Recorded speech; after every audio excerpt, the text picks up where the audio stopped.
एक समय की बात है, जंगल का राजा शेर पानी पीने नदी के पास गया तो उसकी नजर नदी किनारे आराम कर रहे मगरमच्छ पर पड़ती है।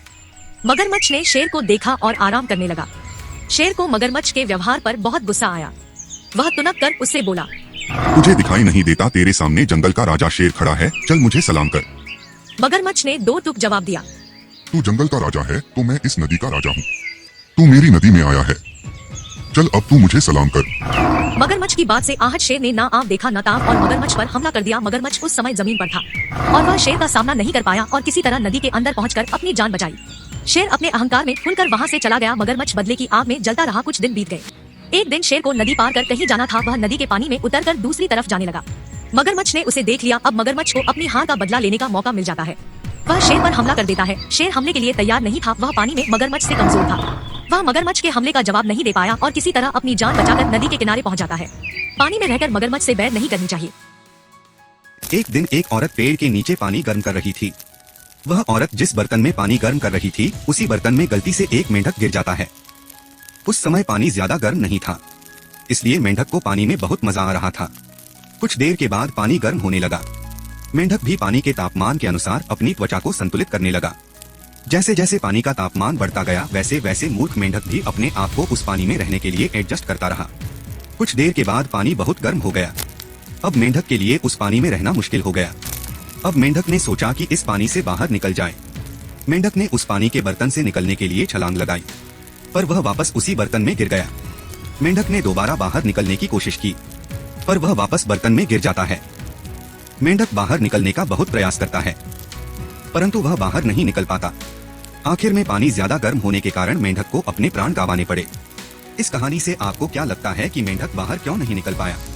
यह मूर्ख मेंढक इसलिए पानी से बाहर नहीं आ पाया क्योंकि उसने अपनी सारी एनर्जी उस बर्तन के गर्म पानी को एडजस्ट करने में लगा दी।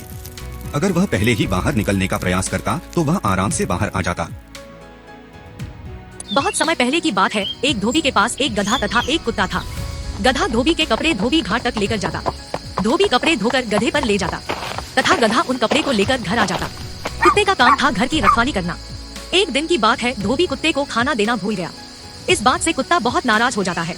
उसी रात घर में एक चोर चोरी करने के लिए घुस जाता है। गधे और कुत्ते दोनों ने ही चोर को घर में आते हुए देख लिया। कुत्ता अपने मालिक से नाराज था तो वह नहीं भूखा। गधे ने कुत्ते से कहा, अरे मित्र, तुम भौंकते क्यों नहीं? इस पर कुत्ता बोलता है, मालिक तो हमें समय पर खाना भी नहीं देता। आज अगर मैं नहीं भूखूंगा तो ही मालिक को मेरी कदर होगी। तुम कैसे धोखेबाज हो? तुम्हारा फर्ज है कि तुम धोबी के काम आओ। कुत्ता भौंकने से मना कर देता है। गधे ने सोचा अब मुझे ही कुछ करना पड़ेगा। अगर धोबी जाग गया तो वह चोर को पकड़ लेगा तो शायद मुझे इनाम भी मिल जाए। गधा जोर जोर से देचू देचू करने लगा। धोबी दिन भर काम करके थका हुआ था। गधे की आवाज सुनकर धोबी की नींद तो खुल जाती है, लेकिन उसे गधे पर बहुत गुस्सा आता है। धोबी ने गधे को बहुत पीटा। तब से यह कहावत बन गई, जिसका काम उसी को साचे और करे तो डंडा बाजे। एक समय की बात है, एक चूहा जब भी अपने बिल से बाहर निकलता तो बिल्ली चूहे पर हमला कर देती। बिल्ली के डर से चूहे ने भगवान से प्रार्थना की कि उसको बिल्ली बना दे। भगवान ने उसको बिल्ली बना दिया। बिल्ली बनकर जब वह बाहर निकला तो कुत्ता चूहे पर हमला कर देता है। वह डरकर भागा और भगवान से प्रार्थना की कि उसे कुत्ता बना दे। भगवान ने उसे कुत्ता बना दिया। कुत्ता बनकर जब वह चला तो शेर दहाड़ते हुए चूहे पर झपटता है। किसी तरह उसने अपनी जान बचाई और भगवान से प्रार्थना की कि उसको शेर बना दे। भगवान उसको शेर बना देते हैं। शेर बनकर वह बड़े आराम से बाहर निकला कि अब कोई उसका कुछ नहीं बिगाड़ सकता। लेकिन शेर एक शिकारी के जाल में फंस जाता है। उसने फिर भगवान से प्रार्थना की है, भगवान मुझको वापस से चूहा ही बना दो। भगवान ने उसको वापस से चूहा बना दिया और वह जाल काटकर आजाद हो गया। भगवान ने उसे समझाया कि हर प्राणी में अपने अपने गुण होते हैं और तुम्हारे पास जो गुण है उसका महत्व पहचानो और अपने डर का सामना करो। दोस्तों, अगर आपको लगता है कि आपका कोई दोस्त अपने महत्व को नहीं पहचान रहा है तो यह स्टोरी उसको जरूर शेयर करें। धन्यवाद। चिंटू और मिंटू बहुत अच्छे दोस्त होते हैं। एक दिन वह दोनों जंगल से होकर शहर की तरफ जा रहे थे। तभी रास्ते में उनको एक शेर दिखा। वह उनकी की तरफ आ रहा था। चिंटू तुरंत ही पास के एक पेड़ पर चढ़ गया, लेकिन मिंटू को पेड़ पर चढ़ना नहीं आता था तथा चिंटू भी उसकी मदद पेड़ पर चढ़ने के लिए नहीं करता। तभी मिंटू को कुछ याद आता है। मिंटू ने कहीं से सुन रखा था कि जानवर मरे हुए लोगों को नहीं खाते। मिंटू चुपचाप जमीन पर लेट जाता है तथा अपनी सांसें भी रोक लेता है। शेर मिंटू के पास आता है। उसका चेहरा सूंघता है।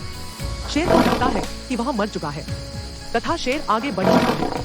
जब शेर कुछ दूर चला गया तो चिंटू पेड़ से उतरता है तथा मिंटू से पूछता है, शेर तुम्हारे कान में क्या कह रहा था? मिंटू ने जवाब दिया। उसने कहा है कि स्वार्थी लोगों से दूर रहो। इस कहानी से हमें सीख मिलती है कि हमें स्वार्थी लोगों से दूर ही रहना चाहिए।